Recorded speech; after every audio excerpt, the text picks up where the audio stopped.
You're listening to NFT 365, the first daily podcast on NFTs with your host, Fanzo, talking crypto, blockchain, Web3, non-fungible tokens, metaverse, and... What the is a non-fungible token? We'll get to that. What's up, friends? Welcome back to another episode of NFT 365. And actually, not welcome back to another episode. Welcome back to a new episode and a new kind of flavor we're going to take into season 2. And as many of you have heard me say, one of the things that I was excited about with season 2 was changing up the format, adding some, not only new co-hosts, but also being able to kind of add some different layers into this journey. Because doing the podcast every single day, many of you got to kind of go along on the journey with me, and you got to, even my tone and my excitement and sometimes my disappointment shine through in a lot of episodes. And I had a lot of people, talk to me about wow, they really felt like they were there with me as I was, buying NFTs. Then my wallet got compromised, and then we had some good luck, and then we had some bad luck, and to me, that's part of the beauty of not only audio, but kind of this, where we are as content creators, right? Being able to bring people on a journey. And so we're going to go on a galactic journey with my good friend Austin, and we're going to talk about what that's going to look like here. But for those that are listening, the other thing I wanted to do with season 2 of the podcast, just to kind of lay this out, and I haven't put this out there yet, is I wanted you to be able to kind of bounce around and even go back into some of the season 1 content and then come back to season 2, right? I don't think, a lot of what we're learning in this space, you have to understand a couple things, and then you realize other things make a lot more sense. And so one could argue right now, you could go back, and if you feel like you're better understanding on what an NFT project looks like, you could probably go back and listen to episode 36 or 37, where I talk about, kind of what does do your own damn research look like at the next level, right? And so that's what the podcast I wanted to kind of do here, is I wanted you to be able to jump around wherever it made sense, listen to some interviews, maybe come on certain journeys. And one of them is I wanted to kind of go on the journey of an NFT project, but then go on a journey throughout the year on how an NFT project's kind of coming to life. And the beauty of that is Austin, who's joining us, and the co-founder, is someone that I've introduced on the podcast. I've talked about the fact that I came on board to advise and partner with them and the project. But I actually the story, Austin, of you and I connecting, and then kind of your one of your messages that you sent me that it kept me up a little bit at night, because I was like, oh my goodness, he's not messing around. But before we get into that, Austin, thanks so much for joining me on this. We're going to do this each month throughout season 2, but introduce yourself to the audience. Let them know a little bit about yourself. Yeah, of course, Brian. Thank you for the intro, and so excited to be here. Season 2, let's go. But just to bounce off of what you said, season 1 has great foundational content for anyone getting into the space. So I'd advise go back there, listen to a couple, bounce around like Brian said. I was listening, I think, since episode maybe 60.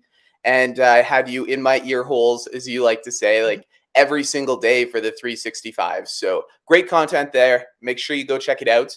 But yeah, I'm Austin, please, or in the Web3 world, I go by Super Gay Dad. I was on the podcast once before here with Brian, and I shared my story and why it was really important for me to bring my queer identity into Web3. And that's kind of why I started Galactic Gaylords, which is our NFT project that Brian had mentioned he's a founder on. So Galactic Gaylords. So for those, give us a little bit of the origin story of the idea for you, and what was some of the inspiration? I know you and I talked early on about this space. I think one of the first messages I messaged you is this space needs you, right? And I firmly believe that. But I think for a lot of people that are listening, they have some great ideas, right? They have some things that they're thinking about with a project. They're looking at the space, especially right now, right? Someone was looking at the space 6 months ago, and they're like, oh, there's too many projects that focus on this. But let's face it, a lot of projects have become vaporware in many cases. But take me back to that first initial thoughts on, hey, maybe I want to do a project, and kind of walk us through some of those thought processes you had back then.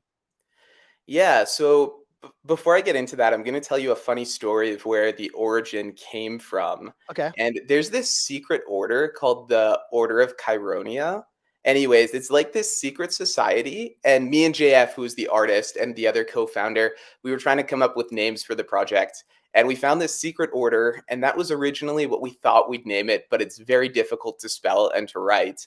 But it's an old ancient Greece like secret society for gay men, and they had their whole underground society. So that's kind of where the idea came from, and it's just a really cool story. And I don't know if they're still active.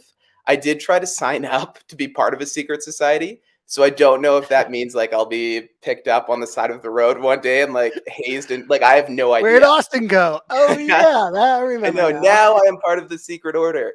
No, yeah, just so funny where that popped into my head because that was really the origin of us coming up with the name and the project. But we did decide that we needed a project in the space because, as you know, my first project I jumped into was Crypto Dads. And at Yep. that time, I was a new dad. So it was part of my identity. But then I wanted to find my queer identity in Web3. And at that time, there just weren't very many projects, if any, that were exploring that. Yeah, and and I remember, we met in New York, got to meet in IRL, right, which is kind of the beauty of this. I got to meet many of the team there as well.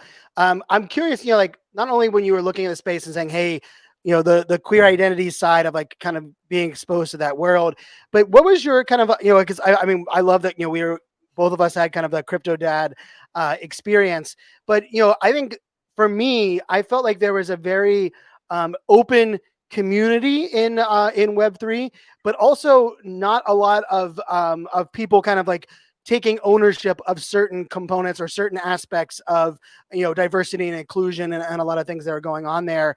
Talk to me a little bit about like like hey, there's a gap in this space. Hey, I like this idea of a project, but that project has definitely evolved. But like your initial use case, like your initial utility or thought, like, hey, I want to have I want to, lead a project that has kind of takes on the queer identity space, giving people a kind of a home. But what were some of the other things that you kind of like initially thought would be things that you would be excited about, even if they're not in the project today? I'd be curious on that side. Yeah, of course. And I don't think we've talked about this before, but over the past 5 years, I've been working in e-commerce as kind of a side hustle. And I know how difficult it is to build communities and to foster communities online, especially on Amazon. I work with selling on Amazon, and you don't own any of your customer data. So that was kind of my initial pull into Web3 because people were building communities and they were able to leverage those communities in whatever ways they wanted that were beneficial for the community. So I thought that was really, really cool. And that was kind of my first foot in the door. And then I just decided to dive in with Crypto Dads. But I love building products. I love merchandising. I have a patent under my belt. Nice. When I was a kid, I wanted to be an inventor. So I feel like I've Wow. kind of checked that off my bucket list, which is pretty cool. But just being able to have that community and create products for them and create things that your community wants was something that was really cool to me. Also, being able to build a passion project. You're always so much more like wanting to get up first thing in the morning and work on the project when it's something you're passionate about. So being able to merge um, bringing the queer identity to Web3 with possible e-commerce and creating products that I know our community would love is really where my passion lies and where I see the project going. So I love that component, and we might tap back into that e-commerce experience because I think there's some really interesting kind of cross sections there. But I remember you and I first connecting, and I checking out your blog, right? Going to your site, I absolutely loved your story. You're very like kind of bold in I kind of got to see your husband and got to see you as a new dad. Talk to me a little bit about like how was that journey for you on kind of because like a passion project's great, but also kind of leaning in on your story on your passion isn't as natural for most people. And I think we talked about this a little bit last time, but I'm curious just from like your initial like with the blog. I feel like you're a step ahead for a lot of content creators in Web3, but let's also face it, in the queer community you were also kind of boldly putting, I mean, anyone that's kind of pronouncing, putting your name out there and saying, hey, I'm super gay dad as my username, you're pretty much, hey, take it or leave it, this is who I am. Talk to me a little bit about how that was with the blog and kind of how that has expanded, because my first impression was like, I love this guy already. I want to get to know you more. And that's not the case with every blog that I've been to. Yeah, I think from a personal standpoint, it took me quite a while to find my identity. I grew up in a small town. I never really thought I would be able to be myself in that town. And luckily, we moved to a bigger city. I grew up in a very religious family. So, just a lot of barriers that I had to overcome to really take hold of my identity. And going through all of that, like, I never want to step backwards, and I'm perfectly comfortable with who I am, and I'm willing to share that with everyone. Take it or leave it. This is who I am. And I think you said it before, Brian. It's you really you can't fake it. You need to be authentic, and the people who try to fake it at some point will slip up. So talking with you, talking about the project, it just feels so natural to me because it is me. Like, the project is me, and that's why I built it. And I'm not faking anything. It's easy to talk about it. It's my passion. It's what I'm here for. I love that. And I will tell you that quote you just said, that you never want to take a step backwards. It kind of gave me goosebumps. And I don't think because to me, that's also been a driving force on, like, if we're going to put ourselves out there, right, we're going to push the envelope. I think it's so easy for people to go back into their shell. And then you have to push that envelope again, right? You have to go open that door back up, or you have to, kind of like, oh, I'm going into a new arena. Now I have to come out to this new space, right? Now I have to open up and share this, like, maybe this dirty laundry that someone has, or, like, someone that put it out there. And I love that, like, idea, right? And for anyone that's listening to this, right, like, when we think about how do we change the status quo, how do we disrupt, right? Disruption for disruption's sake is completely useless, right? We've seen that happen far too often. But disruption and then taking that step back and not kind of like owning the fact that we've made this step forward, I think is another mistake. And I love that you kind of highlighted that, because, like, never wanting to take a step back is like a beautiful, for me, it's a beautiful mantra, right? It's like, hey, not everything is going to be easy, and some of these things are going to hit me harder than others. But as long as I know I'm continuing to take a step forward, sometimes a small step, sometimes a big step, I think that's like such a powerful notion. And so, talk to me a little bit, like, okay, so project idea, that space is needed, but you have a side hustle. I believe you had a full-time job at that time as well. How did you look at that and say, okay, if I'm going to make this happen, I'm going to have to make some sacrifices? Or, like, what was that thought process? Because I think a lot of people are at that spot, and it's a tough spot to be. Yeah, especially with the way that Web3 is right now, unfortunately. It's really tough to leave your job and to dive into it. So that's why I do have this side hustle that is making me enough money to support my family and also pursue this Web3 dream of mine. But I think if you have a dream, like, go for it. So many people get caught up in their day to day jobs. I was an engineer for 9.5 years. Did Right. I love it? No. I was trying really hard to get that 10-year mark. I didn't quite get there because I was like, why am I staying here longer? Why am I not pursuing my passion? And worst case scenario is you try something and it doesn't work out, but you learn so much from that and you keep moving forward. And if you're not going to take the risk now, then you're just never going to, and you're always going to have that regret. So I didn't want to live with that regret. And I thought that this was a great opportunity and something really cool we could build, not just for the sake of building an NFT, but also for the sake of building that community and creating a safe space for people around the world. Because in North America, we're rather fortunate that we can be ourselves in most places. I'm from Canada and I feel very accepted and loved here, which is amazing. But there are places in the world where people can't be themselves. So being able to create a digital safe space is just so important to me for those countries where people don't have anyone to talk to. So that's just something that is, like, super important to me. And I kind of forgot the question because I'm getting a No, little no, no. You emotional you right hit it. I now. mean, you hit it spot on. And, like, I alluded to the message that you sent, early on. You sent me a message and you said, "Hey, Brian, I've decided to go all in on Web3." And I remember that, like, message coming through.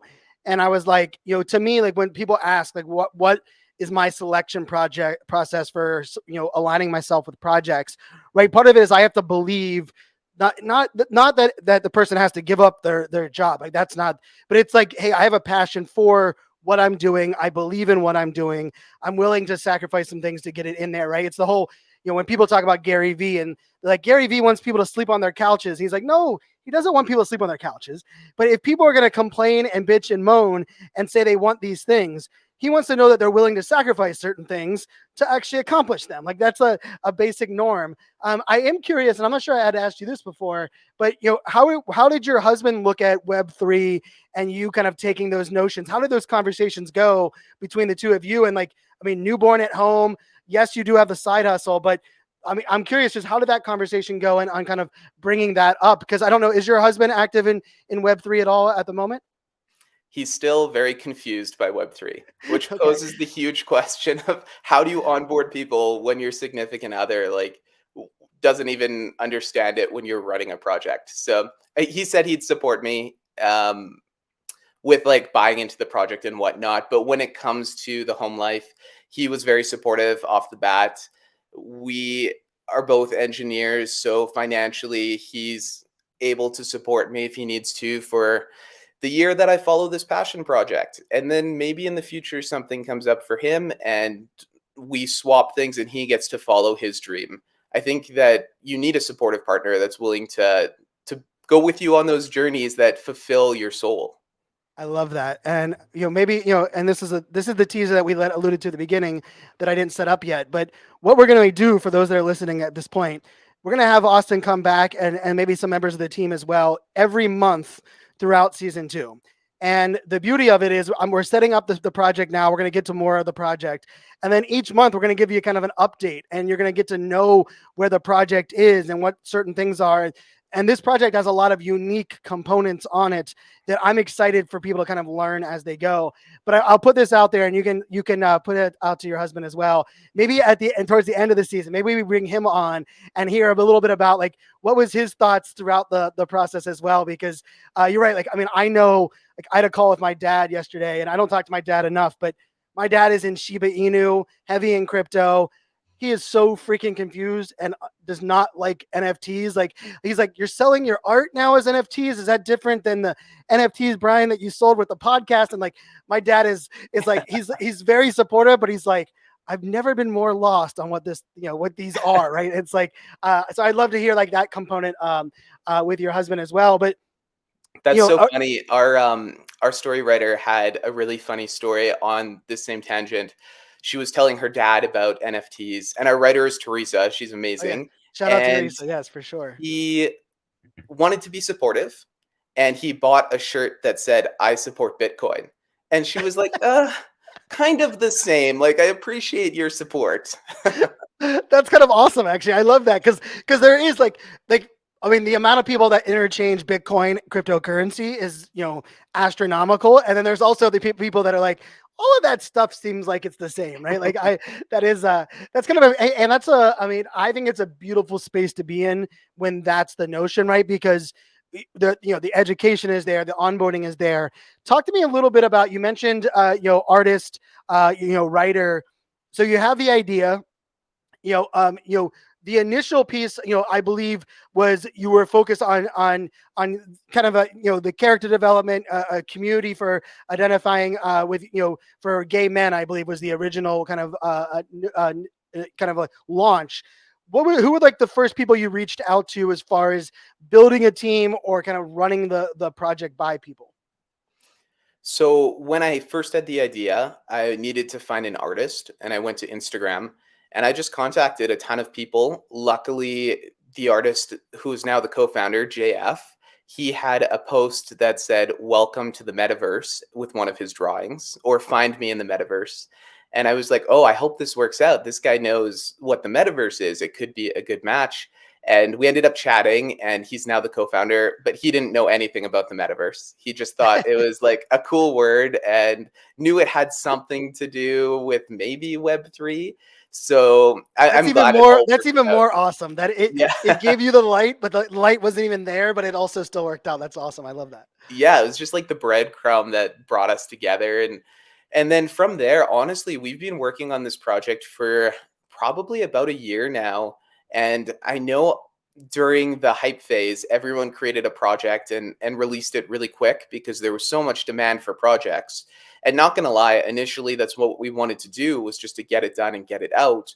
But JF is a creative director at one of the biggest creative agencies in Canada.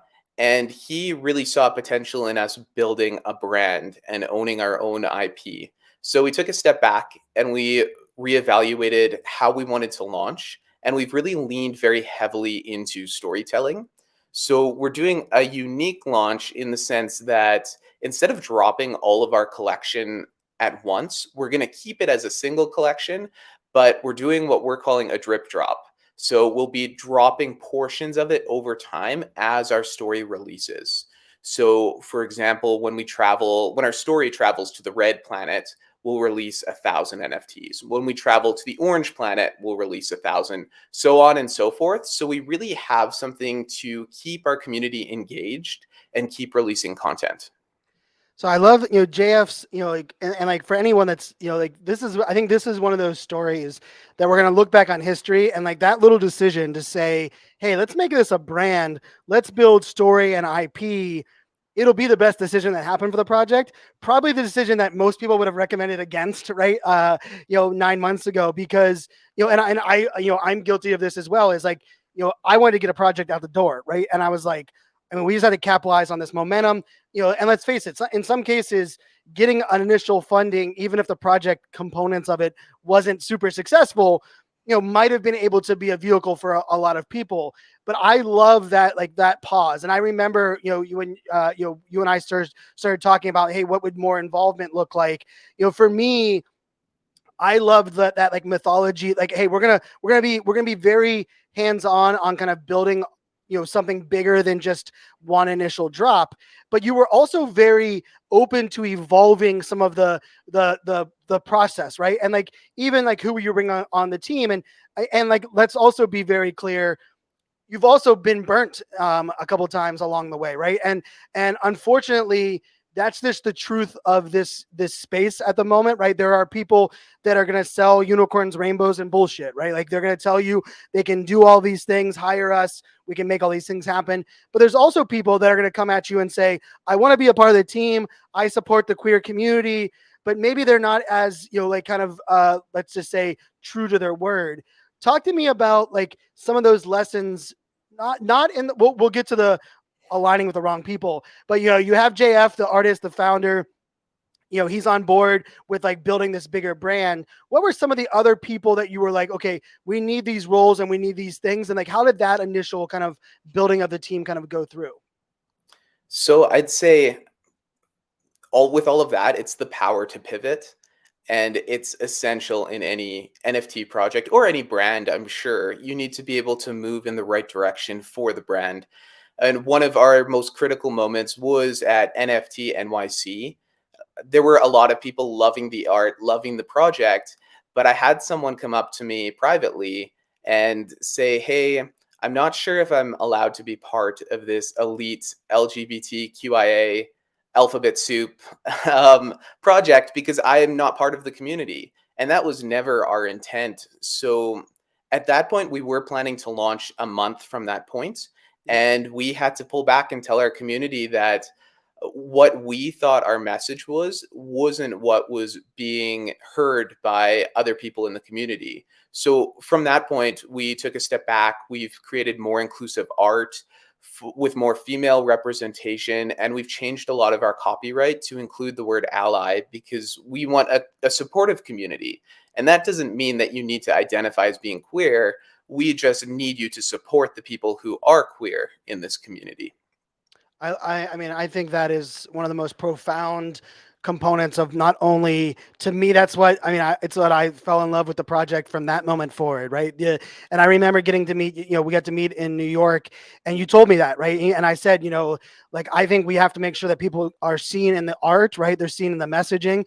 And for me, as a straight ally, and we shared this a little bit in the interview, like, I felt like I had the greatest head start ever because my best friend came out to me in high school. We both went to Catholic school, a Catholic church together. We were like, I took her to junior prom because she hadn't come out to her family yet. And so for me, it's 25 plus years. I mean, actually like 30 years, just about, actually it'll wow. How well is that? It'll be 30 years next year. And I remember being like, religious right-wing family growing up, and, and her kind of coming out to me, and it being like to me being like okay, I will be the ride or die. I will protect you. And just to be very clear, she needed zero protection from me. She is a badass. My shout out to my best friend, Ashley Brooks. But with that also became, for me, I started to stick my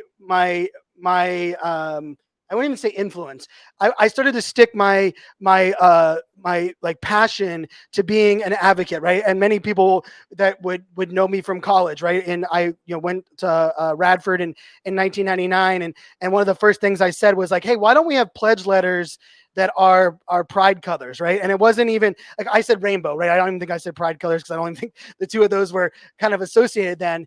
And for me, it was part of it was because one of the pledge classes that came after me in my fraternity was one of the first openly gay pledges that we had in our fraternity, right? And that was a very interesting cross section. And I won't say that it was easy, but it taught me a lot of things. And so for me, fast forward all these years, right? And I felt like as an ally and someone that I can proudly say that, not because I put it in my profile, but because I know the things that I've stepped up to have allowed me to meet amazing people, to push envelopes, right? To the fact that my mom, where I would never have imagined, my mom was like, hey, I want to support Pride Week, and this was a couple of years ago. She's like, which brands should I, would I buy? And we were going through this whole thing. And I remember like having to have this conversation. But to your point, a lot of NFTs about ownership and identity, right? And I want to be very clear is we have a long way to go in this, because there are a lot of men, gay or cis, that will not own a female PFP character because they're like, oh, I don't identify with that art. I don't want that. I don't need that in my wallet, or what they. And for me, like, that is profoundly a gap that we can solve, right? Anyone that looks at my wallet, you probably would look at my wallet and see more female PFPs than you would male. And maybe that's me a little bit like kind of overcompensating for the lack of that. But talk to me a little bit about, so you have that like pivot, and that with every pivot, you've had to push the date for dropping, which for anyone that let's just level set this real quick, right? Austin took the chance and said, hey, I'm going all in on this. I'm going to quit the engineer role. At every stop, you launching sooner than later is something that is better for you financially and for your family, right? It is. And I don't think we should ever fault anybody for making some of the decisions on like risk versus reward of pushing it out. But you have constantly said, you know what, for the betterment of this brand, for the betterment of what I believe in, I'm making. Talk to me a little bit about from that date when you realize, okay, I want to make people feel like they're accepted. And it's honestly part of why I wanted to do this with you in this podcast, right? Because there are a lot of people that are probably listening to this episode that could never picture themselves owning a Galactic Gaylord. And I am not one that's going to be telling you that you have to, but I believe a lot of people is going to have open perspective and mindset. And if the utility and the people and the community are something that people are going to want to be a part of, and they're willing to listen to this episode every month, I believe they're going to be there. But talk to me a little bit about, okay, you realize at that point, you're going to have to push the date out. But at that point, you could have very easily gone a little bit too wide in the spectrum, right? Like, now we need to be a project for everyone. Let's change the name, and it should be, the Galactic Queer Lords or what. And I'm just throwing that out there. Talk to me a little bit about, okay, we need to change our messaging a little bit because it's not hitting what we want. But you also did a really good job of still staying true to the things that you wanted to accomplish. Walk me through a little bit of that. So it was a struggle. You get people pulling you in the direction of wanting to sell your project right away, especially in such a hot market because of the financial gains. And we did have an advisor who was pushing us to put it out as well. Obviously not you. You came on after the fact, but it was such a struggle, and not for me personally from the financial standpoint, but from disappointing the community or feeling almost like I'm dangling a carrot in front of them. We had all of the art done. Everything was ready to go. So it was difficult to pull back. And I remember sitting it was a restaurant in New York with our community manager, Isaac, and our artist, JF. And we had a lengthy discussion about whether or not we should just release it as is and create a second collection that's more inclusive, or if we should do it right the first time around. And we aired all of our concerns. And me being a huge empath, I just never want to disappoint people. So that was the hardest thing for me. I remember writing the message in Discord and feeling like I was going to get a lot of backlash. But the community was awesome. They loved it. They loved that we were changing the direction to be more inclusive. All we got was applause for the change that we made. And it just made me feel like we were building the right community from the start. And you don't, when it comes to our brand, let's be honest, Web3 is already niche enough. But when you niche down even further to the queer community, it's hard to build a large population in your Discord server or wherever you're building it because you're niching down so far. So when I got that great feedback from our community, I knew that even though our community isn't the biggest, it's so supportive and they are our ride or dies that it doesn't matter if we push out the date further because they know that we are working in the background and we're going to deliver something amazing. I mean, I love that. I mean, I think that is, and you brought up, the niche within a niche, right? And anyone that thinks about that, right now you have to not only, you have to realize that there's less people that you're going to be able, and even less now than there were 6 months ago, a year ago. And I also think it's very, very important, like from ideation to bringing art to life to, I've told you this before, like I've loved the social posts since kind of day one, right? Like very bold with the art and the content and being like, hey, this is who we are. And I think that's a beautiful thing. But oftentimes people get to that point and they do think it's a point of no return.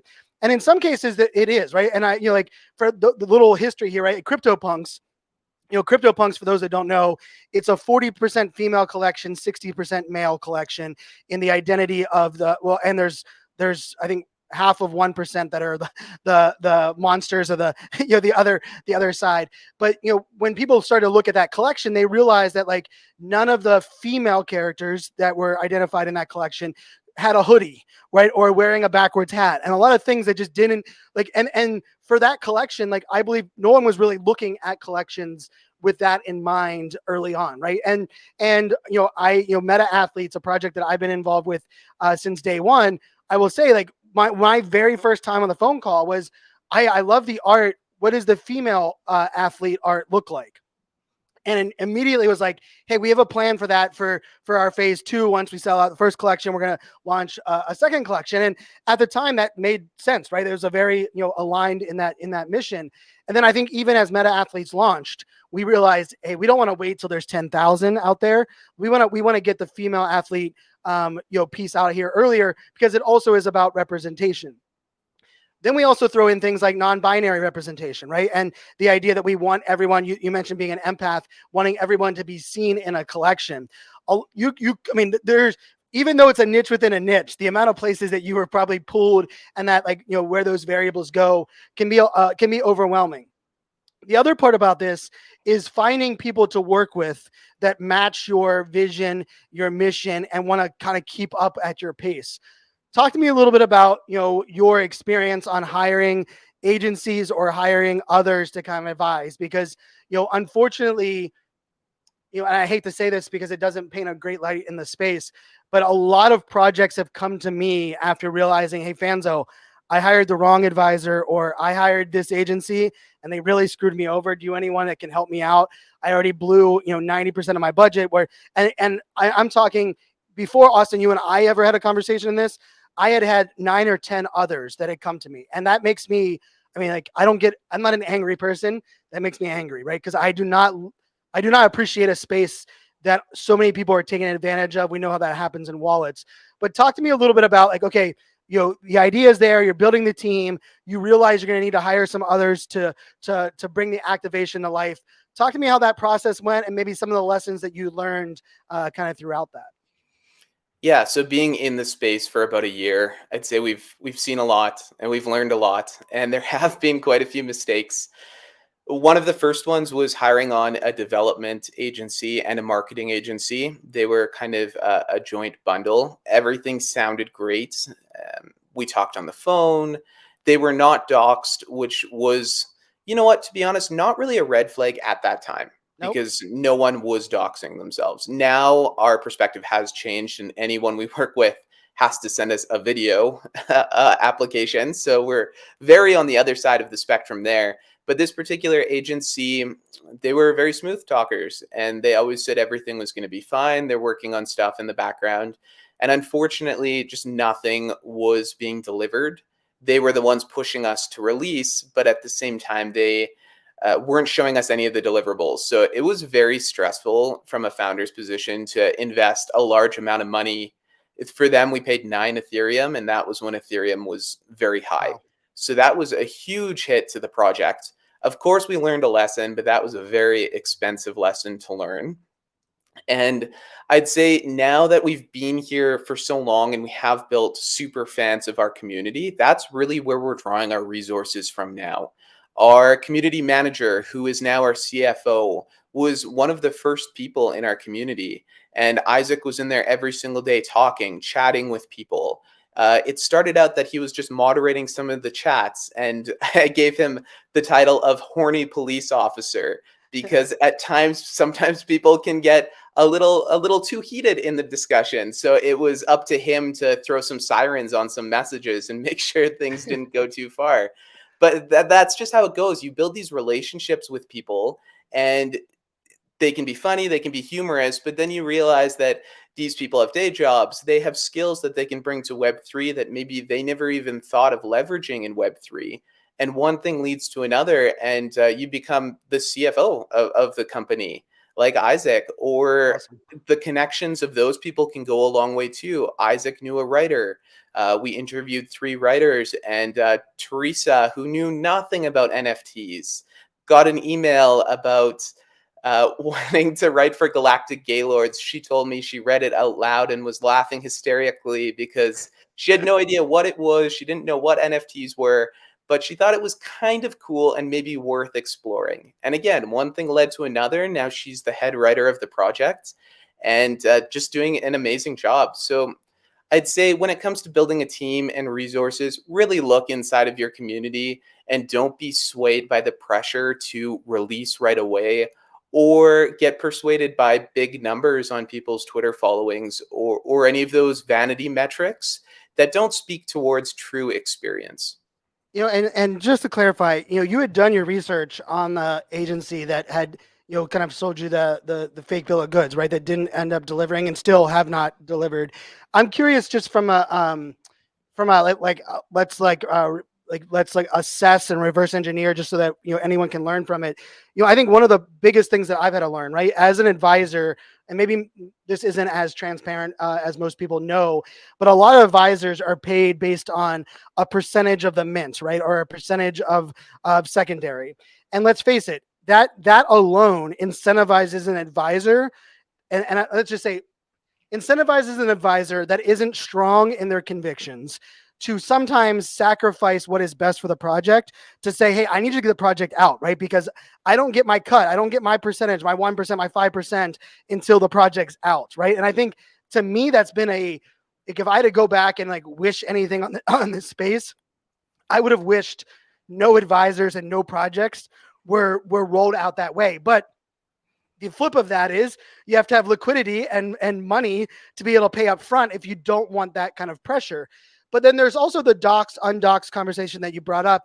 I'm curious if you look back and you and because I think we all have to own some of the things here.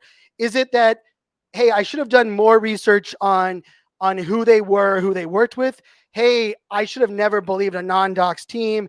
Hey, our financial model didn't incentivize them in a way that probably would have been best to work with us. What would you assess would be the thing that you learned on that you probably would go back and do differently in who you were working with? With that agency, we did our research. We got referrals from people in the space who I deeply trust, and they all said good things. There was even a story of this agency giving a refund back to someone because they couldn't deliver on something, which sounded great. It Yep. sounded like they had integrity in their work. Um, but I think the biggest lesson learned here is just payment terms. That's something that we have worked a lot on here at Galactic Gaylords, is making sure that there is a back-end incentive or bonus for people to stay with the project, whether that's a percent or a flat fee. because with this particular agency, we did pay everything upfront that was required, and we got burned. So we have pivoted from that, and now we make sure that the payment terms are beneficial to both. If someone leaves, I mean, it will suck, but you won't lose the full amount. Wow. So for everyone listening, right, if you've made it to this minute on the podcast, I believe you might have heard something that you have not heard anywhere else that, in my opinion, could be a key component to a success of the NFT project, right? The lesson on payment terms, right? It sounds nuanced. It sounds financial. It sounds like a CFO can go figure that out, right? But in a space right now that is chaotic, changing, a lot of people are bootstrapped because they expect their crypto to go up or their NFT secondary volume to go up. And so a lot of people opt into unfavorable payment terms on all sides, right? Advisors are doing it, projects are doing it. It's kind of a hot mess right now. We got one today for the podcast sponsorship that, like, I will never share it publicly because I would be it just wouldn't be ethically in my own like, I couldn't be able to sleep at night. But like, someone had made a really ridiculous offer via email today to sponsor the podcast, and I couldn't in my own right mind accept it because they are setting themselves up to be really screwed over, not screwed over even by me, but screwed over by like the metrics that they were willing to kind of set up things for. So to get us to where, okay, so we learned that component of it, right? I will say, a dear friend of mine happened to be the one that we connected with to help take the project to the next level. And so I'm curious from that side, like, and I think this is also a fair, transparent piece, right? I believe, Austin, you trust me pretty damn well, right? I believe you trust me through trust from the podcast, trust from our friendship, the amount of phone calls we had. But I will give you a lot of credit. Even with the trust that we have, we've only met in person one time. We've known each other for about a year. The fact that you were burnt the way you were burnt, you were not willing to even take the word of even like my word. And in some cases, I held back a little things because I wanted you to feel comfortable. But you went, hey, if we're gonna hire another agency, we're gonna bring someone on. We aren't gonna allow, no matter what happened, to allow us to get to a position that we might be screwed over. Talk to me a little bit about, from like that lesson to, okay, we're kind of building this to where we still need help. And then you were able to kind of work with Jason Keith. Talk to me a little bit about that, because a lot of people learn mistakes and then they take the word from someone else that, hey, like I appreciated it so much. And it says a lot about your character and the team's character that you were like, hey, Brian, we still need to do our due diligence on our side. So talk to me a little bit about that, because I think it's an important component of the story. Yeah, for that one, it was first of all tough to say, hey guys, or hey team, we have spent 9F. Now that is in the toilet. Let's go find another agency and fund them as well, because we need to get this development done. And so we went out for recommendations. And of course, you recommended Jason. And I chatted with our team, and he happened to be in New York, which was awesome because that's where our CFO is. So we organized a face-to-face sit-down meeting. We said that we will not work with anyone that we can't see in person. So that, first of all, was a green flag right away. Things went well from a conversation standpoint. We followed up with another meeting where we talked about the technicalities, and then another meeting where we talked about payment terms. And because of our unique way that we're dropping our project, we asked to have those payment terms delayed over the entire launch, which could take up to 10 months because we're doing a planet each month. And they were amenable to those. And I think we came out with a win-win situation for both sides that helped us mitigate cash flow and also gave them the full amount that they were asking for. So, and for those that might be like, hey, I've heard that name before, Jason Keith was actually a guest on the podcast. We talked DAOs. This was a while back now. And Jason Keith has been, and his partner, Nicole, have been dear friends of mine since 2013. I've traveled with them. I've spoken at their events. And I love that alignment was able to happen. I love that you brought up the face-to-face side. And I think for everyone that's listening here, right, like you have to go to a point where, like no partnership is ever guaranteed, right? Especially in business. I think it's a tough one. But like even for me making recommendations, like my recommendations are always going to be caveated based on my experience. And I will put this out there. I don't think and this is probably another episode in the future that I probably need to do a whole episode on, but we also have to be very careful on recommendations that are given, and we need to ask better questions, right? Asking for a recommendation for someone, then going back and saying, well, have you worked with them on what you're recommending them on, right? Because I learned this in the speaker game way too early, that there were speakers of mine that I looked up to, like my heroes in speaking, that I would ask them about a speaker. They would like give me the ravest review ever. And then I would recommend them to a client of mine, and then they get burned. And I'd go back to my friend, my mentor, and say, hey, you recommended them. They're like, I told you they were a good speaker. I've never had them hired before, and I've just shared the stage with them. I haven't even seen them speak, but their reputation. And like for me, I realized at that moment, I was like, oh, I didn't do a great job of making sure that the recommendation came from the place that, like, what I wanted, right? And I think that's also a lesson here for Web3. So we've teased this out for everybody. We're about 45 minutes into the episode. For everyone that's listening, like, we're excited to bring you on the journey. But I'm excited for where we're at right now, right? So you talked about New York. We talked about, okay, now we need to make this a little bit more inclusive. We're gonna adjust the art. We're gonna adjust the messaging. We're gonna add all of these stories. We're also gonna add very complex mechanics, right? Because you're doing all of the different planets there. But you've also, I would say, tripled down on storytelling. And the storytelling goes into a quiz, which we'll talk about the quiz at the end. Talk to me about the importance of storytelling in this project, but also talk a little bit about the weight of storytelling, because a lot of people talk about you need great storytelling, but great storytelling takes time. It takes great writers. It takes a lot of open collaboration. Talk to me a little bit about the storytelling evolving within this project and how it's so prevalent in what it's at today. I love this prompt because the story is everything to us. It's so important.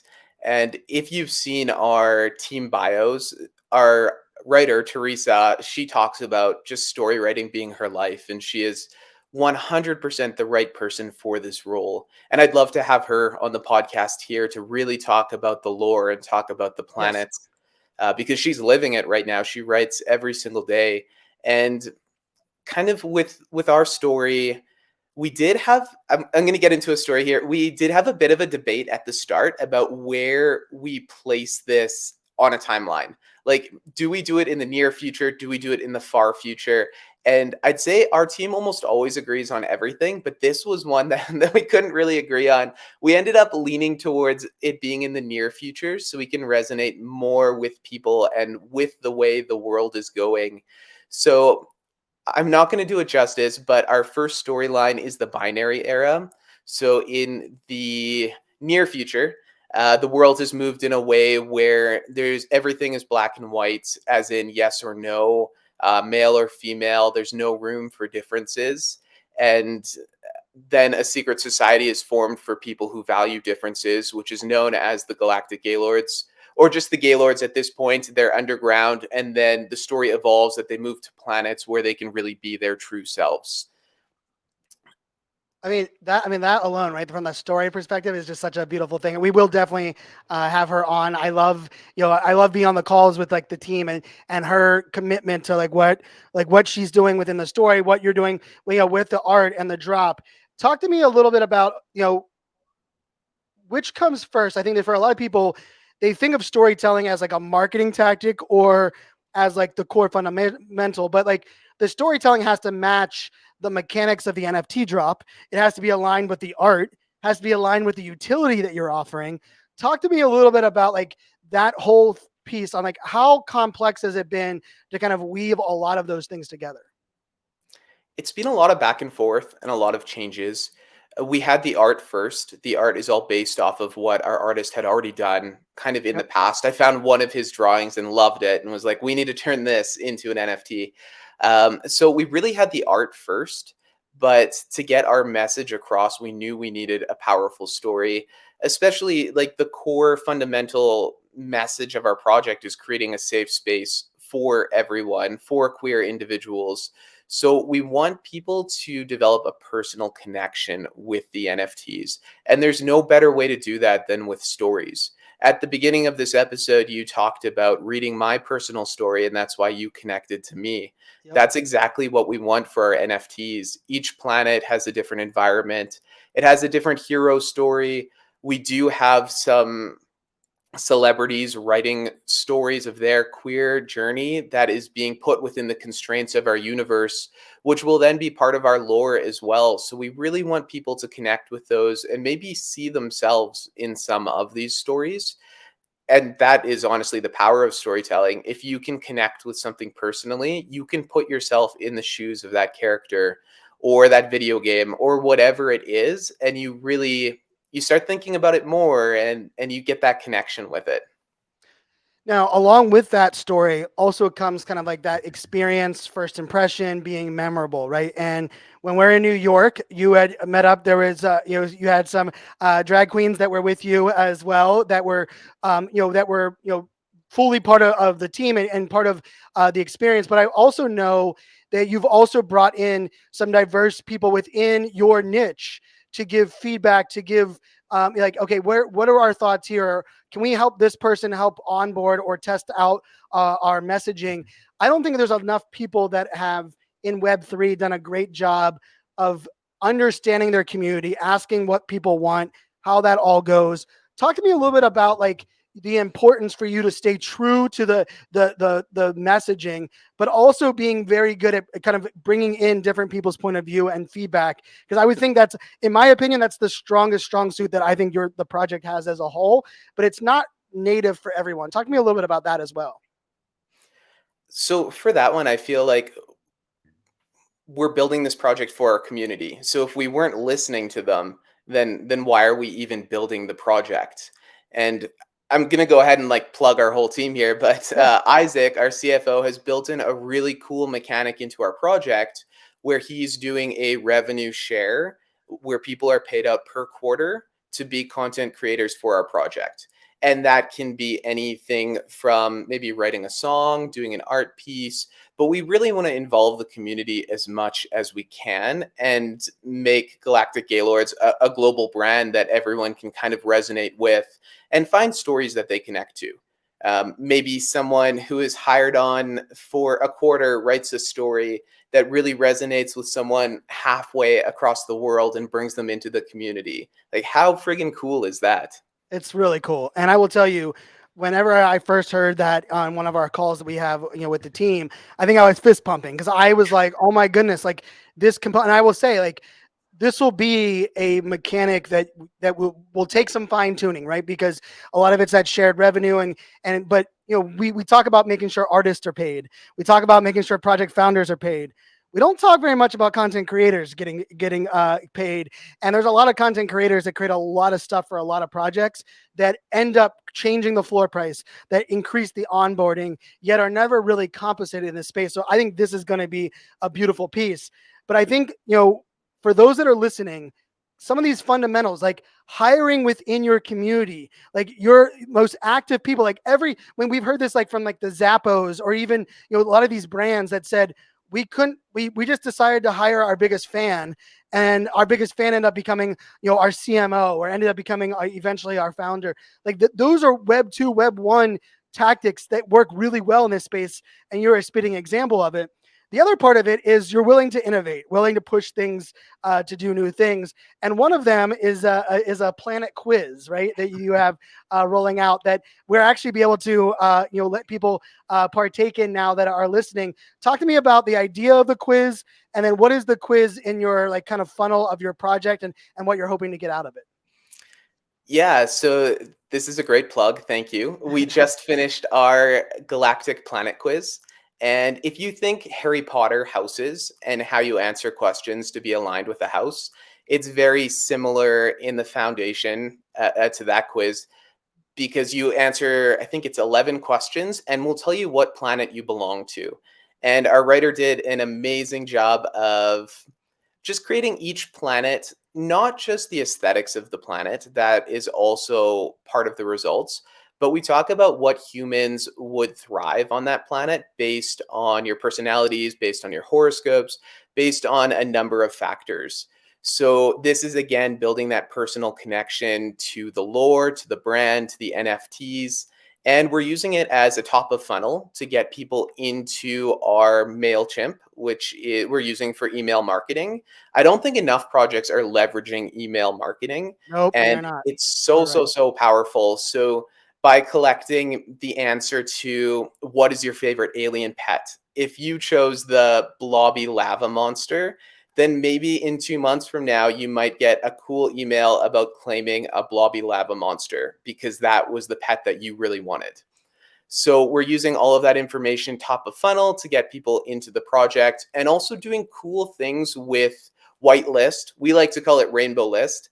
But if you're attuned or you connect with a certain planet, then we want to build in a mechanic to give those people through email a link that they can go to mint for that planet because it's the one that they're connected with. So for those listening, we'll put a link for that in the show notes. Put that out for everybody. As I said at the beginning of the show, always trying to be fully transparent. I am on the team with Galactic Gaylords. Very proud to be, not only as an ally, as an advisor, but been there for many months now. And part of it is like innovative things like this, but also opening doors, right? I think there's a lot of ways we can approach a lot of things. I love the quiz, absolutely love the quiz component. I also believe in the email marketing. I mean, we have an email newsletter here for the podcast, which is the plug there that I hope people go and sign up for. But I didn't double down on that until the last 2 months of a year-long podcast where I was doing it every day. Major mistake on my side. So I love that you're doing that. With the email marketing, with the quiz. I think it'll be fun. We're gonna have you back next month, give everybody an update. It'll be fun to get some of the results maybe of the quiz, like as a at a higher level, like how many people are taking it, what are some of the things that your feedback that you're getting. But talk to me about some other things. The quiz is active for people to be able to take now.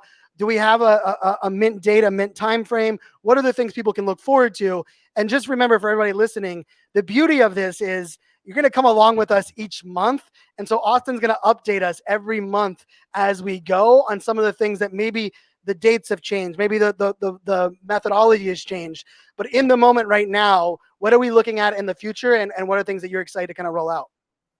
For sure. So I had teased the binary collection. That will be our first drop, and our development should be done by the end of January. So we're looking mid-February for that binary collection. Now that collection is only 101 pieces, and it's really for our super fans in our community. So those will be going out by personal invitation. But if you fill out the quiz, if you go to galacticgaylords.com/quiz and you fill that out, we'll have your email. So if there is anyone who does back out, we will be sending that out to the people who have taken our quiz to potentially get in on that super collection. And then from there, we're going to go ahead and try to keep a duration of about 1 month between drops because we want time to tease the next story as well as wrap up the story that had just been told. So that's kind of what we're looking for. But like you said, I'll be here every month. I'm going to update everyone on the project. The goods, the bads, the failed agencies, the great new advisors we have. It'll be a journey, and I'm so excited to be here for season 2. I mean, Austin, I love that we're doing this. We're also connecting. Shout out to Festival Pass, another project that I'm an advisor on that we've had on the podcast. We're going to connect the dots there with Galactic Gaylords as well, and have some other things that we'll be able to kind of tease out. And for those that are listening, right, like this is also a little bit into like the advising role. Like for me, when Austin and I first talked about, I said, hey, of course we'll mention on the podcast. This wasn't an idea at the time, right? It wasn't even something that I had thought about from a way to give people an inside look in. But for me, like this is also a layer of transparency, right? Like I want people to, if I'm passionate about a project, I want them to come on the journey just like I'm coming on the journey. And ultimately that's what this podcast is, right? Everyone's kind of coming on a journey. We're learning together, we're growing together. And this is just a perfect example, a we is greater than me and at a bigger piece of that. So shout out to the entire Galactic Gaylords team. And I'm excited. I'm excited for the next 30 days and what we learn between now and then and what we're able to update the community on. So Austin, is there anything I missed, anything that we need to make sure we highlight before we wrap this one up? Not at all. That was great. Happy to be here. Go take that quiz, everyone. And I look forward to chatting with you next month.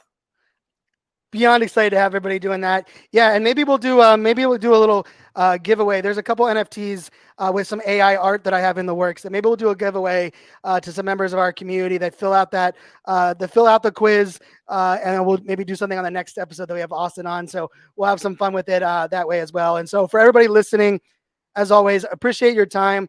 Love your feedback. Love your thoughts on this initiative. And the beauty of it is, if you listen to this episode and you have some questions for Austin, hit us up with those questions, and I can actually ask Austin those questions next month when he's on with us, and we can kind of continue to grow and evolve as well. So until next time, my friends, make it a great day. Cheers.